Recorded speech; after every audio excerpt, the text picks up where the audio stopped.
I came to the place of being able to say, okay, this is her emotional response. I don't have to match it. She'd slam the doors repeatedly, yell at me, right? There's all this energy coming out. And I'm doing similar behavior, that's not a recipe for success. Hi, I'm so excited to introduce you to today's guest. His name is Dr. Brad Jacobs. And when I read about what he specializes in, when I watched his TED Talk, which we'll link in the show notes, I was like, I need to talk to this man about my daddy issues because he's an incredible precision medicine doctor. He has a really cool clinic in Sausalito, California called Blue Wave, and he is integrative and combines the best of Western, Eastern emotions, all sorts of things. And he did this great TED Talk about toxic masculinity and really coming into balance as an integrated, emotionally intelligent man. And so we got into so many questions about fathers and daughters, and then about men and women in marriage or long-term partnership. And I was just really honest about some of my own hang-ups with my dad, some of my own hang-ups with my husband, and I kind of just let Brad just stand in and help me out with some of those things. So he also talks a lot about longevity and health span and the way in which we have gone from having, toxic masculinity to sometimes men overcorrecting and becoming what I referred to as floppy energetically, and why neither of those states are actually helping you out as a man in terms of your health span. Now, knowing that the vast majority of our listeners are women, I framed my questions knowing that it is likely that you will be passing along some of this wisdom to the men you love in your life. But if you are a man listening, welcome. I'm so happy you're here, and I'm so excited for you to learn from the wise, loving, and wonderful Dr. Brad Jacobs. Welcome to Plenty. I'm your host, Kate Northrup, and together we are going on a journey to help you have an incredible relationship with money, time, and energy, and to have abundance on every possible level. Every week, we're going to dive in with experts and insights to help you unlock a life of plenty. Let's go fill our cups. Please note that the opinions and perspectives of the guests on the Plenty podcast are not necessarily reflective of the opinions and perspectives of Kate Northrup or anyone who works within the Kate Northrup brand. Hi, welcome. Thank you. To your home. It's great to be here and have you in our home. Thank you for being on. I really appreciate it. Yeah. So I want to start off with, what is precision medicine? Yeah. Yeah. So there's lots of different people with lots of different definitions. Okay. But in my worldview, it's really bringing together the best of all of our technologies and also to bring in precision medicine with respect to traditional healing systems. So, if you think about Chinese medicine, they put their hand on your wrist, check your pulse, they'll check your tongue, they check your abdomen even sometimes, and then they'll come up with a specific diagnosis for you. So it's really individualized care. Great. And if you look at Western medicine technology, you can do genomic testing. We can do whole body MRI scans. So again, it's individualizing to you. Yeah. And if you take a medication, how I receive that medication, how I metabolize it may be very different than how you metabolize it. Definitely. For sure. Yeah. Now, when you came up in your training, what was your original path with your medical training? Yeah, so my original medical training starts when I was 8 years old. I started doing martial arts when I was 8. A friend of mine persuaded me, and I was like, all right. And then he quit 6 months later, and I kept going. And that really brought me into the whole world of Chinese medicine. Okay. So I didn't know I was going to be a doctor, frankly, but I was fascinated by health flourishing through the lens of Chinese medicine and martial arts, which I've done all the way till now, 50 years. I've done martial arts. And then I went into international health, which then gave me a view of all the different healing traditions of the world. Okay.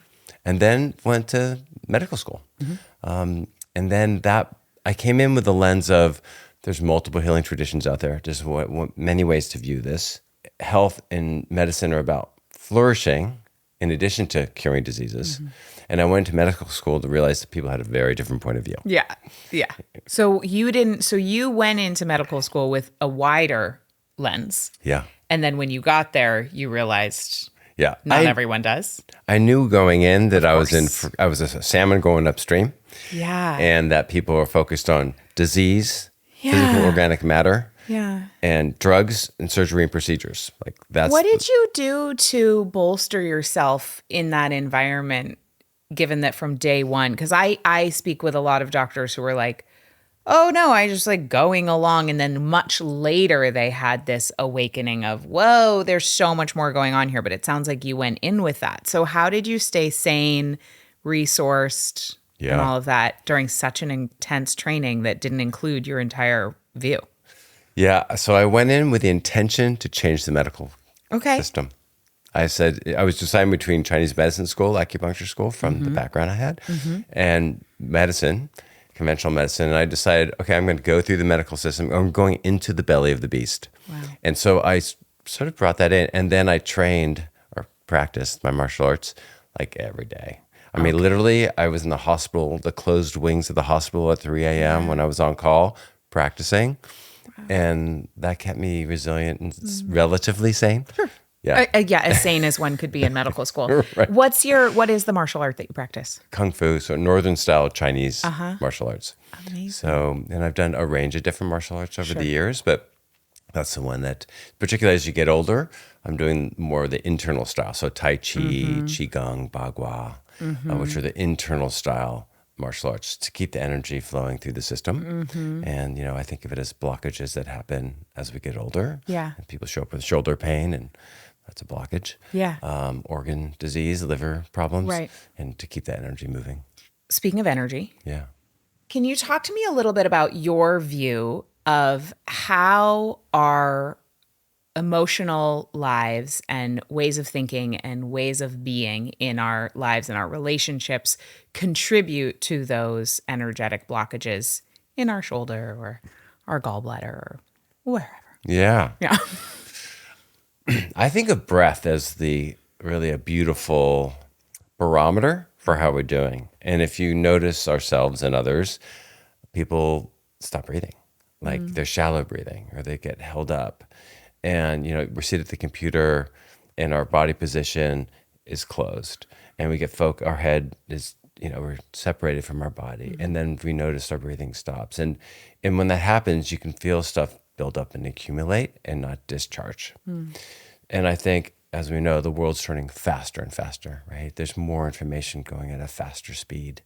Like Bob Johansson, who runs the Institute for the Future for the past 40 years, he calls it VUCA, VUCA, increasing volatility, uncertainty, chaos, ambiguity.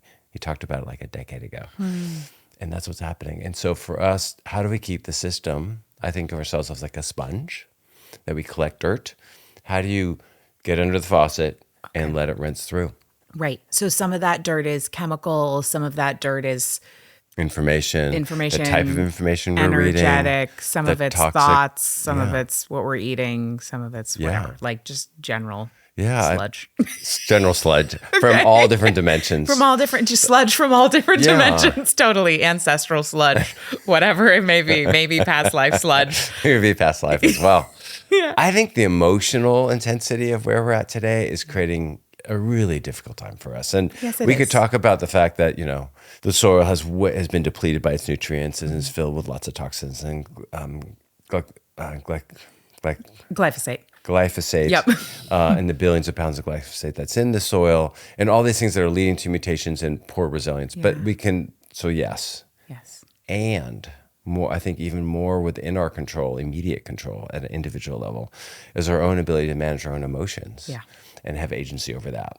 I can't control how my partner behaves, but I can control how I react to how my partner behaves. Yes, you can.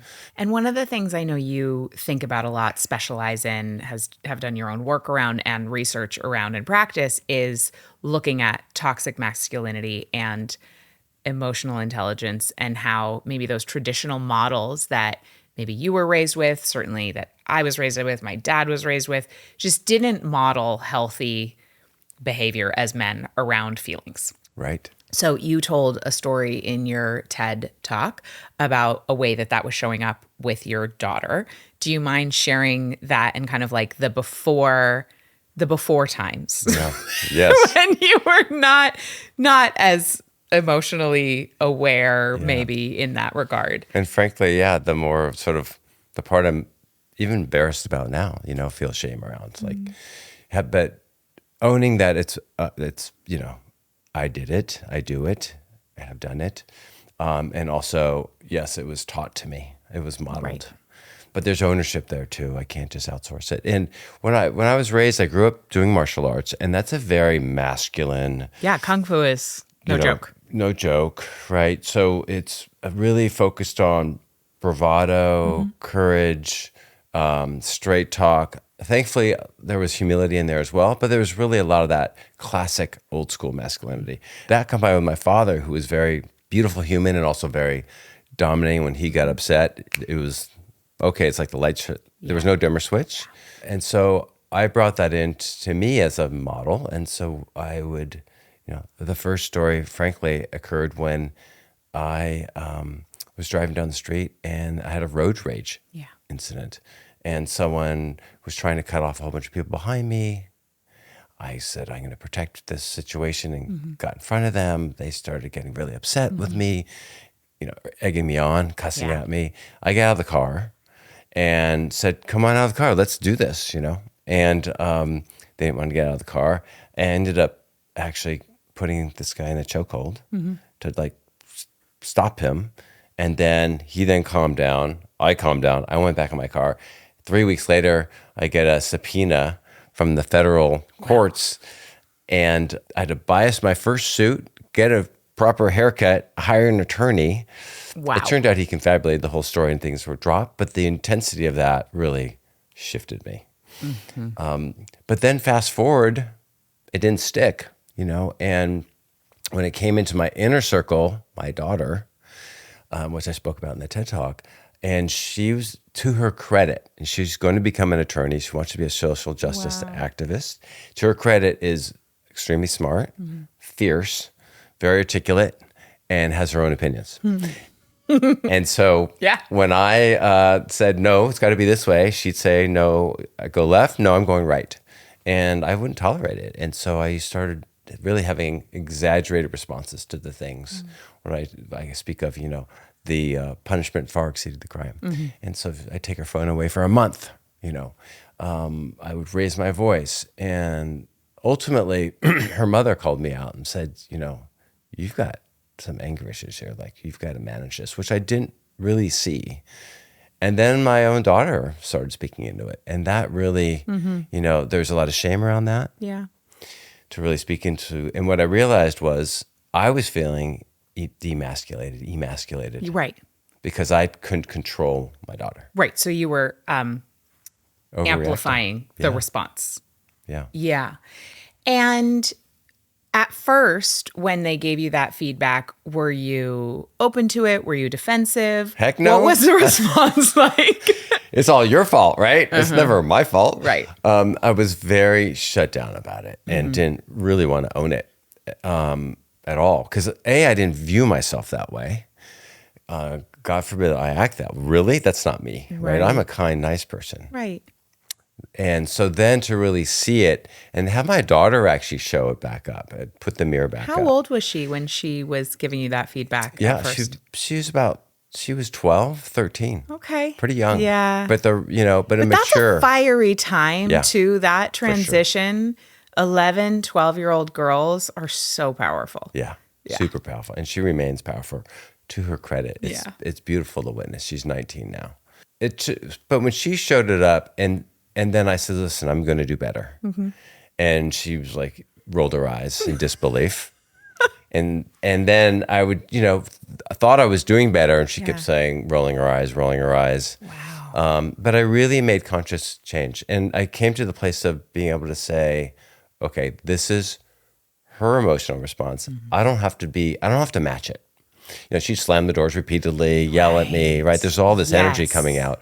And like, so, I'm doing similar behavior. Like, Right. that's not a recipe for success. Yeah. With anyone, but especially with a child. Yeah. Yeah. Even a very mature child. Yeah. Yeah. Yeah. So I started being able to hold the space and let her do what she needs to do. And this new aspect of, okay, I'm going to actually hold the line, Yes. but not necessarily react. Right. I'm going to hold the line, but let her do what she needs to do. That was a really new experience for me. Yeah. And beautiful, actually. And so beautiful. And like, kids, and I think just the feminine in general, whether, craves a boundary. Yeah. And that feeling of like, I know when my husband holds the line with me and also does not join me in my chaos, it's annoying, but I also love it. And it makes me feel so safe and relaxed. Yeah. It's the best. Yeah. So what did it feel like inside you as you made that transition from reaction, accelerating reaction? That's not quite the word I'm looking for, but that'll reactivity. do. Yeah, reactivity. Yeah. Escalation is the word I was looking for.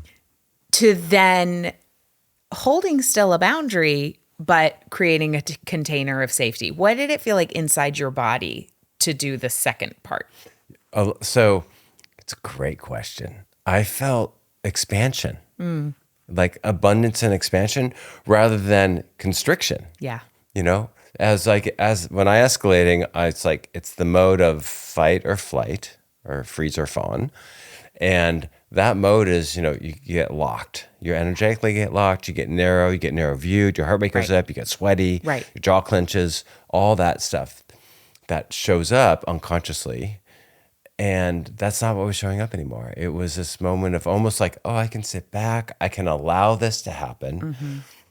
I can watch it. I can witness it. I can observe it and not be in it. Right. Not be in the mud with her.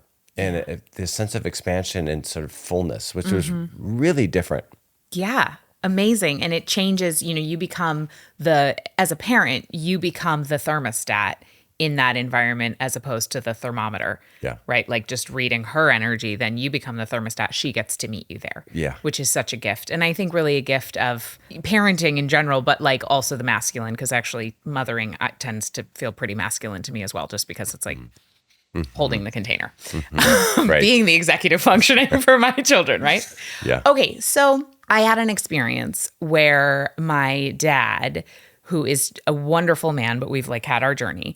And because you talk about this invitation to have kind of a 360 review and actually ask for feedback from the people who love you, like honest feedback. And what a courageous invitation. And so he had made a statement like, if there's anything that you ever want to talk to me about or that I could do to make our relationship better, like, please let me know. And I found myself, I think because of history, because of whatever, I found myself like not feeling like I actually was able to do that. And so I'm wondering for most of our listeners are women. They may have a man in their life who they would want to give that feedback to, but they don't feel like that's actually either he hasn't invited it or they feel like maybe it won't be met with, like, it feels scary. I'll just be honest. It feels scary. What would you advise as a man who has received that and actually had a pretty profound transformation? Like, what do you think? Yeah. Well, I have two comments on that. One is, in my experience, I've offered that to my daughter and I don't get anything back either. Okay. So it's not just me. So it's definitely not just you. I was like, and it's probably most of your audience as well. Yeah. And I'm like so disappointed. And I was so touched by the offer. Yeah. It was really beautiful. Yeah. Yeah. So then I've played with trying to offer up suggestions in real time. Like a multiple choice. Yeah. And that sometimes actually works, and a lot of times it gets shut down. And then the other is I offer up mine back to her, like, let me give you some feedback. Yeah. Because I'm hoping that'll fire up the engine and get her a little feisty, that then she'll offer me some Okay. some juice That's back. kind of fun. Has that worked? Yeah. Okay. Yeah, I have to do is they're softballs, so like they're super Clearly. like Yes, right. you And know, it's but done in total but love. It's sort of a bit of modeling, and like I mean it. Let's go here. So I feel like that is so. It's brave. If I could reach out to your dad, I would tell him to do that. Okay. That's great. No, I mean, I think it's a really brave thing, especially in family systems where just telling the truth in real time has not been the norm. Yeah. It really requires tremendous courage, and I think building up layers of internal safety first. Yeah. For whoever's going to be the brave one to break the pattern. And so I am curious for you how, you talked about the feeling of, oh, it felt abundant, it felt really spacious. But what did it take for you in terms of practices to build up your ability to not go into reactivity and a sympathetic dominant response where you were in fight with your daughter? Yeah. Thank you for asking that. That's the step in between, Right. which was Yeah, a it's hard like- one. yeah. Was I had to practice. I had to go in with this in my mind, which was if it gets too heated, I need to. And actually, I would talk about it in advance with Gabriella. If we get in a firestorm again, I'm going to ask for a break. I'm going to ask to step away. I still love you, Yeah. but I need the break. Yeah. Something you've done. Yeah. Although you probably did fire me up. But I need the break. I need a pause. I need a timeout. And so that's what I would do because I wasn't able to manage it in real time a lot at the time. So I had to take a break. So I would say, I'm going to go for a walk. I'm going to come back and let's retalk. And is that what you would do? You would take a break and walk? Yeah. Great. I'd go for a walk. I'd go another part of the room, the house. Yeah. I'd just separate the time and distance, time and space. Yeah. That separation is what I needed to then recalibrate, jump and scream outside somewhere. Yeah. Or more likely, like do some stretching and breathing is actually what I would do. Yeah. And then come back in. And maybe, okay, let's do this after dinner. Like we need 3 hours. Yeah. Not necessarily always in 5 minutes. And often it would take her longer. So I'd be ready because I'm older. I've done martial arts my whole life. I've practiced this thing. Yeah. It would take her maybe another day. So, but I said, listen, we need to talk about it. We need to come back to this. So let's make a commitment. We'll do that. So that we have to say all those ground rules in advance because there's no rational discussion in the heat of it. Yeah, absolutely. And so what I'm hearing you say is you would take a break and you would do actual physiological things to metabolize the stress that your body was experiencing. Yes. And I think a lot of the mistakes that the biggest mistake that many people make, and I'm curious your thoughts on this, is that they think that the move is to talk themselves down and use their mind to change their response. And my experience is we cannot talk our bodies out of the way they feel. So That's right. do you have any more clinical scientific doctor evidence around that you could share? So we know when we get agitated, whatever form that shows up in each of us, that our heart rate goes up, our sympathetic drive goes fully on, our parasympathetic drive turns off. And then those moments, we know our rational thinking goes down, our reactivity goes up, and we're acting on impulses. And so we're quick to respond. So the rational mind won't win. And what I call it top down versus bottom up.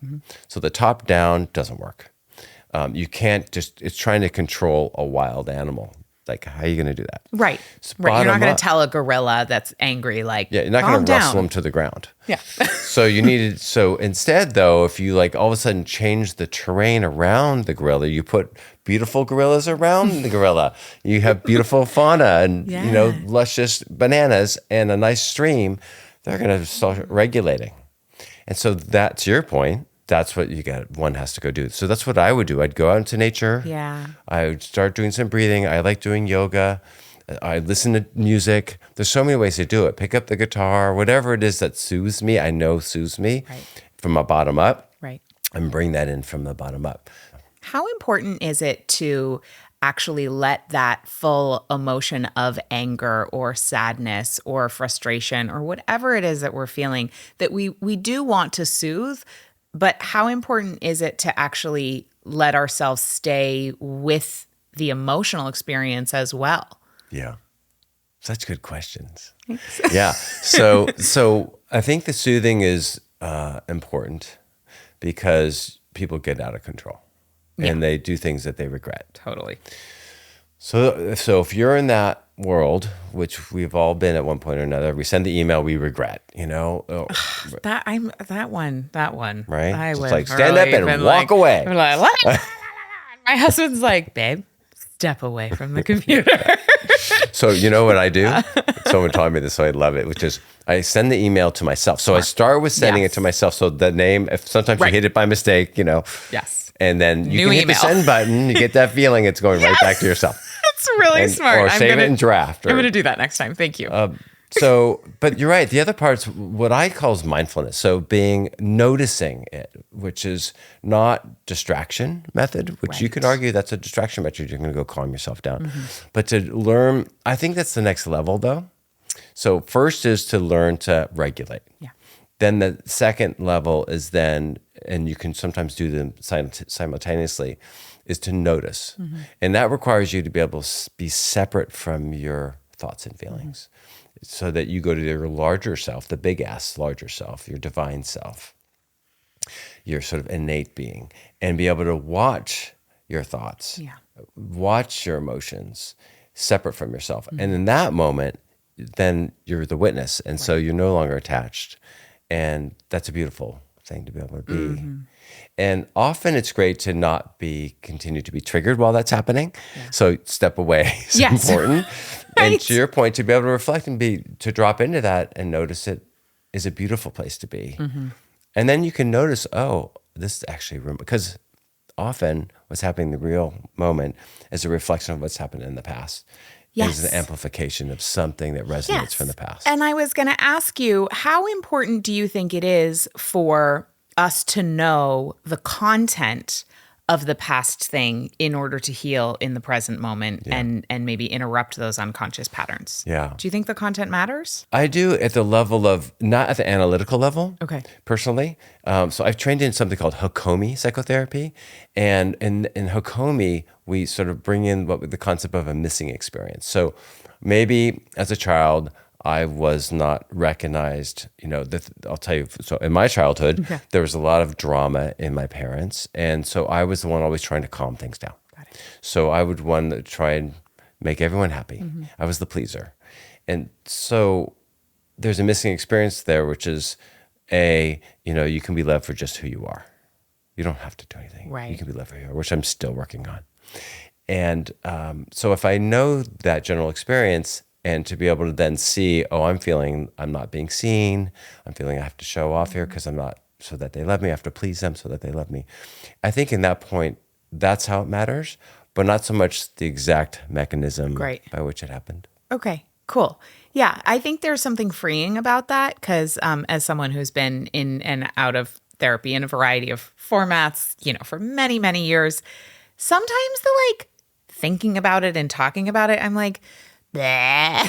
I've told this story, I've thought about this story, and there can be a cool experience of digesting it and moving on from the story. And I love how you're bringing in this piece of providing that missing experience. Can you tell me more about Hokomi? Hokomi, yeah. Hakomi. Okay. Hokomi Institute. So it was created in the late 70s by a guy named Ron Kurz, and it's a Hopi word, and it was used or taken by approval from that lineage. And what it means is standing in multiple realms. So sort of really being able to witness yourself and your evolution of yourself. And it's an assisted self-study. So it's a self-study, that we do for ourselves, but it's assisted. So I'm here as a therapist, and what I love about it is it's not talk therapy. Yeah. It allows us to be like, okay, you come in, you're downloading your story, and then we have a theme. I got an argument with my husband today and about the kids because he's always more lenient. And then we say, great, let's just drop in and be mindful. Close your eyes, use your breath. Just notice in your body where that's showing up. So it's a somatic-based mindfulness-oriented psychotherapy. And you might say, what's in my throat? Yeah. There's a tension in my throat. And from that, it might be the quality of that. And next thing you know, it might show up as an old memory. Right. When I was a kid, I always tried to speak at the dinner table and I was shut down by my siblings or whatever the story might be. And so there's the amplification. Yeah. and you didn't even realize it consciously. That's the beautiful stuff for me, because it turns off the thinking brain, which has thought about it 1,000 times. Yeah. And has told the story to yourself 1,000 times. Yeah, and maybe even sort of change the story somewhere the along. story. Like, who even knows what happened? And exactly. And also puts that rut in your brain even more and more, so it's more fixed. I think it reinforces the story. It does. I mean, I think we have the data to prove that like those neural patterns get myelinated, and then we're like just like thickening and deepening and Right. Okay, so what are some of your favorite ways to do that transformation work to pop us out of those old patterns? Because it can really feel insurmountable sometimes when it's like, I've been this way for decades. And maybe a lot of folks don't have examples of people doing transformation work in their immediate family, certainly. Yeah. And sometimes not in their communities. And there's so much like, well, this just is the way it is. Right. I just am the way I am. That's right. Which you and I both know is completely not true. But Right. it feels that way. It does. And so I know you said you like to work with peak experiences to create somewhat dramatic change. And I'd love to hear more about that. Transformation's hard. Inertia is Maybe that's the strong. title of this episode. Transformation's hard. I think it's so much of our life is a perspective. I feel like so much of how we walk through the world is held in perspective, because when you hold another perspective on it, you have a completely different point of view, and you never saw it that way. And then someone shows it to you, you're like, oh my God. And it's like those paintings that you can look at, and they're all of a sudden it's a woman one direction, and it's a dinosaur another direction. Totally. Like, what? And once you see it, you can flip back and forth, and all of a sudden you realize, wow, how much of my life is illusion, right? And so I do find that peak experience, which I define as really the ability to get out of the forest and be above the forest, to be out of the trees and above, looking down at the forest, to get perspective. That's a peak experience. And people do it in all sorts of ways. You can be extreme and go water fasting for a month or on a hunger strike. Or you could go in the wilderness for weeks at a time. You can go to a monastery or participate in a church or whatever it might be. And people do psychedelic medicine as well. So there's different rituals, there's different ways to get there. Hokomi is a way that we talked about. Psychotherapy is a way to use the non-cognitive mind to start to see things and to see these underlying threads. What I describe is like you're in the ocean and there's a kelp. There's 18 different kelp heads bobbing in the water. And they're actually tied to 4 different kelp bottoms down below, right? So, and if you can get to the bottoms, you can do some big change. Yeah. And that's the goal. And that often requires perspective. You're on the surface, and all of a sudden you realize, oh, actually there's life below the surface of the ocean. Yeah. So using peak experience as a vehicle for transformation, one is to be able to think that it's possible. And I think there's an initiation phase. I think of it as 4 parts. There's initiation, there's the actual peak experience, there's the insights you get, and then there's the habituation to actually make it real in your life. Yeah.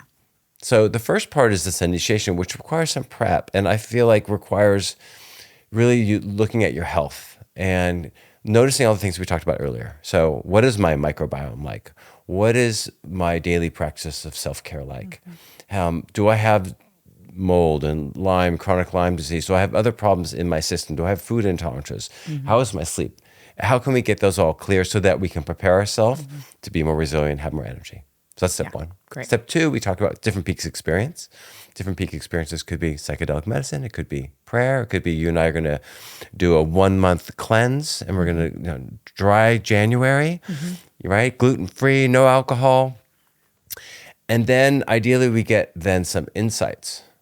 What unfortunately happens, particularly with psychedelic medicine, people that use it in a way that's even with intention and ritual behind it, is they have these amazing insights and then they fade. And there's this neuroplasticity that happens that can last 1 day to 30 days, actually, where you're remapping the mind. And these new neural connections actually create new permanent connections. Yeah. We talked about sort of those old patterns. We can create new patterns. And then we can see, oh my God, there is a different lens. And then the question is, how do you actually make it long lasting? How do you actually make it part of your new world order? How do you? Yeah. So like you said, you need community. So, there's lots of data showing that if you live with, if your community of friends are all thin people, you're more likely to become more thin. If they're with people that are overweight, people that smoke, people that drink, you do what your community does. So part of the challenge is, how do you create new community? And does that mean I have to give up my friends, or the friends that will do some of this with you? Yeah. So community is a big piece. I think having someone that's even a sponsor, a single person that's a sponsor, is really helpful. Journaling is really helpful. Setting goals and making them public, really helpful. And then setting yourself up like, okay, I know I'm going to fall down. Like there's a Chinese proverb, I may fall down 7 times, but I stand up 8. So I know I'm going to fall down, and when I do, I'm going to do this. Or when I achieve this milestone, I've lost 10 pounds. When I lose 10 pounds, I'm going to treat myself to a massage. Things like that really can support that. Amazing. And what about like my communities and folks, I've been around this world for a very long time. And what I have found is less of like, oh, I'm not going to do the transformational work, and more, and of course I see this pattern in myself as well, which is why I'm mentioning it, more of like, I'll do this thing, then I'll do this thing. And you and I, share the joy of being an Enneagram 7. Yes. And then I'll do this thing, and then I'll do this thing, and then I'll do this thing. And so it's like one peak experience to the next. And I see that sometimes in the psychedelic world, sometimes in all sorts of things. It becomes less available having young children, which has actually been like so good for my transformation and healing. It's just like, nope, just gotta stay here and wash the dishes. That's right. But what do you think about that? And how can we essentially like find that majesty and those peak experiences also in the mundane in between? Well, so there's a lot in that question. So for all the 7s out there like us, the practice of saying no, Yeah. And the way I learned this is, if it's not a resounding yes, it's a no. Yeah. And that's been good for me. Yeah. Because there's so much like, yeah, that sounds good. Like everything sounds good. Everything sounds good. And that's a maybe, which will become a yes. I'm like, hard maybe. So that has been helpful. Yeah, that's so good. To your point of like not having choice, like when you have young kids, you have no choice. You don't have the time. Yeah. And so the other piece is back to accountability. Like if you have someone to do it with that will hold you accountable, even if they're not doing it, I think really matters a lot. And then I'm a big fan of journaling. So if you come up with like, these are the goals I'm going to do, and this may sound like too long-term, but at the new year, every year, I write down the top 5 things that I'm hoping for that year. And I have to admit, so meditation and playing guitar had been on there for like a decade. Yeah. I do my martial arts, I do my yoga, but sitting meditation, hard for me. Moving meditation, yoga, martial arts, I'm all in. Yeah. And just seeing that enough times, you finally make the shift. So I would say, and then back to your point, the shiny object, is to really try and find one thing that you're going to stick with for the month and give yourself a timeline. Yeah, right. That's so straightforward. It's so simple. What's your thing right now? Yeah, great question. My thing right now is getting up early. Okay. To actually exercise. Great. First thing. And what is early for you? For me, early is 6:30. Okay. Yeah. Early is 6:30. Because I prefer to like Which is right at sunrise right now, and Yeah. it is absolutely stunning. Yeah. I mean, what a reward for getting up at that time. Yeah. And I know that, I think Mel Robbins that recently was talking about that. She was walking, she's like, I know I don't like this, but I'm so glad that I'm finally here. Yeah. And that's the truth. And for me, it's about, you got to decide in advance. It's like we're talking about when you're in this feisty emotional dynamics, you have to make a decision before you walk in, how you're going to behave. If you're an alcoholic and you have to decide you're not drinking today before you walk anywhere near anyone that has a cocktail or you're going to drink. And you kind of got to decide in the morning, because by the end of the day, you've lost all your decision power. Right. For the most part. So and I say you got to decide the night before. Yeah, smart. So like lay out your workout clothes. Because you can't decide like at 6:30, am I getting up? Right. Better not. Right. So the alarm goes up, you have no choice. That's it. Okay. Circling back Yeah. to masculinity. Yeah. Something I've noticed is that there are men who are doing amazing work on their emotional landscapes and healing and like such beautiful work. And then there can be a tendency to then like get floppy energetically. I don't know if you know what I'm talking about. And it's something I've talked about with my girlfriends a lot, where it's like, and excuse me if I'm oversimplifying and using stereotypes, but there is like this, like, as women, we want men who are really in a strong masculine. Like when I said about holding that boundary and being like, I'm not joining you in your drama. I'll be over here loving you from over here, right? Versus like there can be almost a collapse of like an overcorrection. Do you see that? What do you think that's about? And how can, again, mostly women are listening to this, but like how can we support our men if we are partnered with them, or if we're raising them, or just our dads or our brothers, whoever? How can we best support them? And there's a second part of this question, which is not really the same question, but I'm going to ask it and I'll trust you to go with it, which is that my husband, Mike, is like, you want me to be vulnerable and you want me to like be in, tell me how you feel. I feel, not tell me how you feel. But then when I do, it freaks you out and it makes you feel unsafe. And I'm like, shit, that's true. So I just threw a lot at you, but I just kind of want to know, what do you think? Yeah, it's a messy, it's messy. Beautiful swamp. Yeah. I think, so I've lived this. So the part two of the story so toxic masculinity, there I am trying to control what's not controllable. Yeah. Part two is, okay, let me turn that, particularly after the road rage story, I was like, okay, I'm going to be a caring, soft, accommodating person. Right. And I married a woman, and we were married for 20 years, and I played in that role. Yeah. Accommodating. Yeah. I will say, like, she may not have viewed it that way, but I ended up, which is part of the interesting match that I chose. Right. And I ended up, okay, sure, okay, yes. I have very few preferences. Mm-hmm. I'm happy because the truth is, and it's true, you put me in any situation, I'm happy. I'll be happy. Yeah. I lived in Africa for a year. Put me anywhere, I'm good. And it's part of how I was raised, right? I'll please. Totally. And so that floppy guy, that was me. And I would just not really stand up and speak my truth and be authentic. And I'd be emotionally wide open, but not really speak my truth. But I'm emotionally available for you to be there and let you cry on my shoulder. Yeah. I may be soft and floppy while you're crying on my shoulder, but and then I reached a point where I realized I'm getting older and this is not the life I want to be living. I've lost my way. Yeah. And so that required me to enter part 3 of my life, which really is about both. How can you hold both? Yes. How can I be emotionally available and vulnerable and also be strong, which is exactly what you're talking about that you do with your husband. And it's not always clean, but it allows us for this beautiful polarity where it allows your feminine to really shine and his masculine to really show up. Yeah. Because you're both embodying both parts. But, I can sit in my masculine and my strength. I can be authentic. I can voice my truth. You may not love it. Right. And I'm here to hear that out also. And it's not going to be fun necessarily. Right. But I'm here for that. And it's a beautiful balance where you can be resilient, authentic, emotionally available, and strong.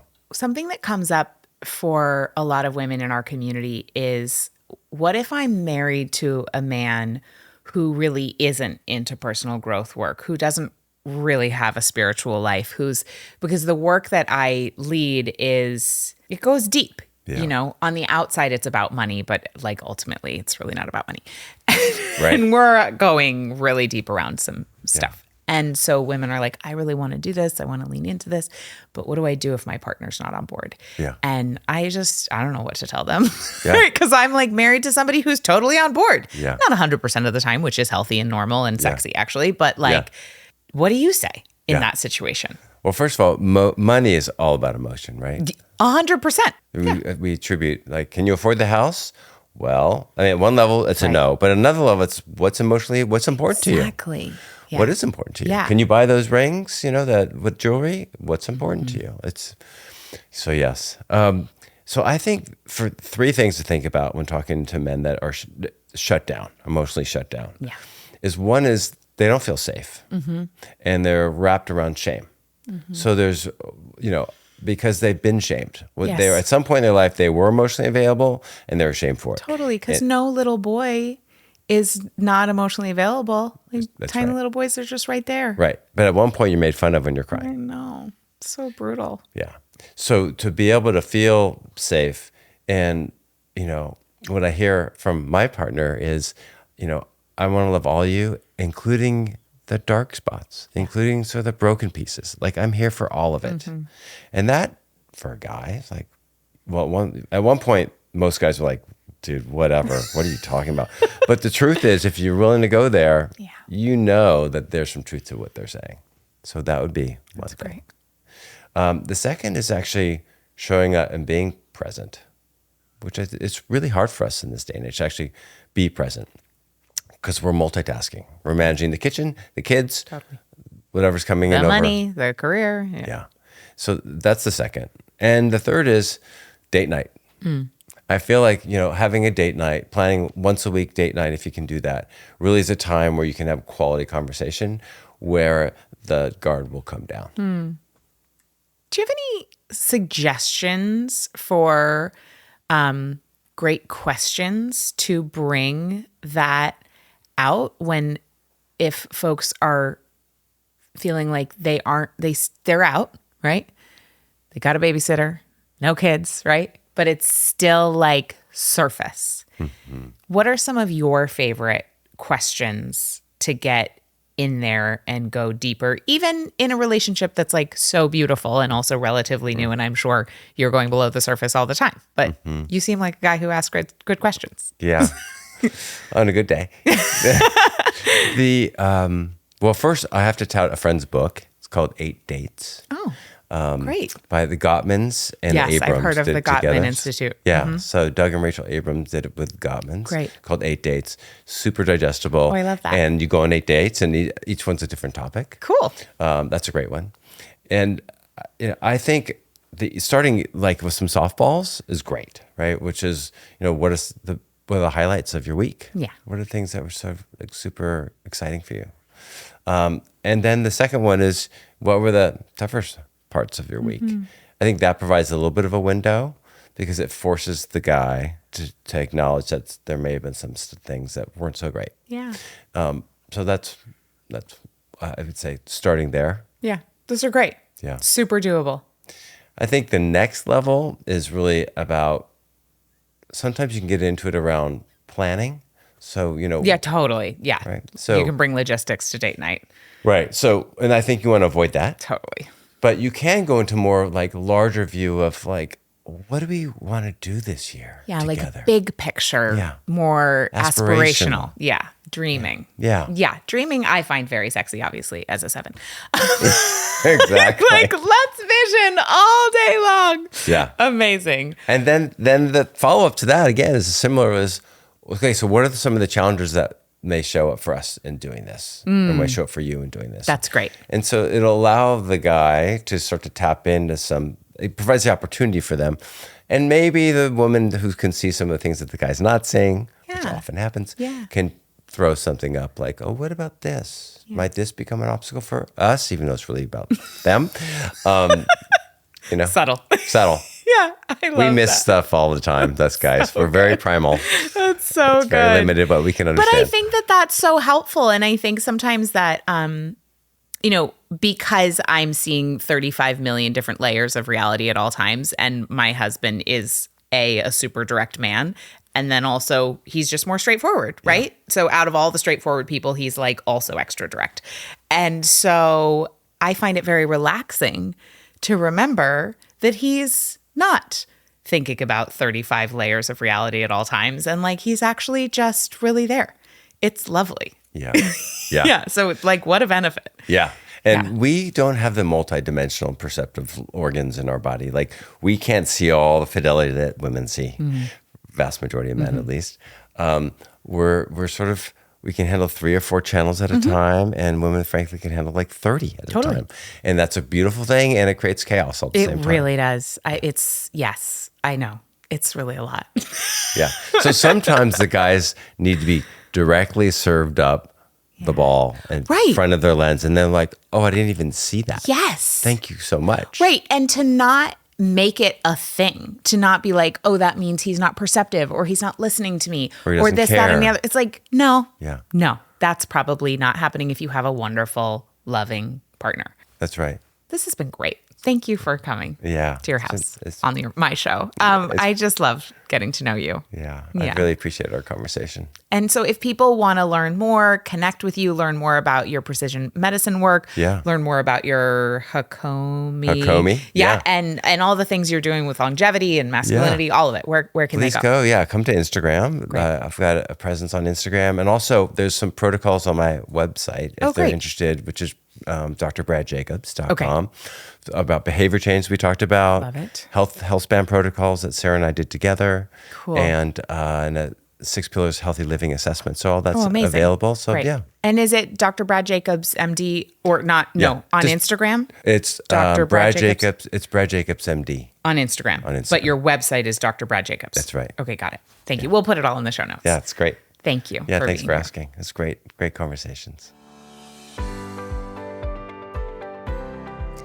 Thanks for listening to this episode of Plenty. If you enjoyed it, make sure you subscribe, leave a rating, leave a review. That's one of the best ways that you can ensure to spread the abundance of plenty with others. You can even text it to a friend and tell them to listen in.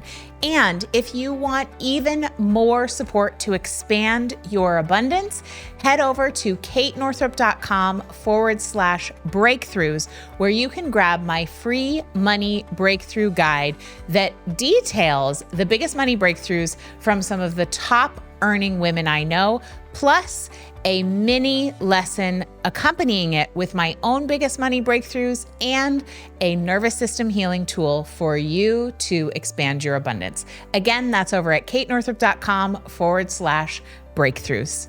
See you next time.